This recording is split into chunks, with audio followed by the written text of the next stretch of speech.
পীত সদা নিলয়ে সন্দনে সৌরভ সচির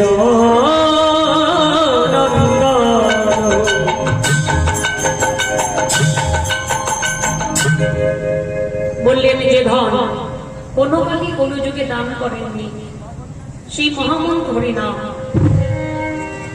সেই মহামন্ত্র হরিনাম নিয়ে আজ তিনি সেই গোলক ছেড়ে ভুলকে এসেছেন। তাই আমাদের মতো কলিহর্দজিৎকে লক্ষ্য করে বললেন, কলিহর্দজিৎ তোরা অমন করে আষাঢ় বিছানা পেতে মায়ার বালিশে মাথায় দিয়ে মোহভূমি ঘুমাইয়ে থাকিস না। একটিবার চেয়ে আমি তোদের জন্য কৃপা করে এসেছি, আর এমনই একটি বস্তু আমি তোদের জন্য এনেছি যা কোনো কালে আমি আনিনি বা অর্পণ করিনি।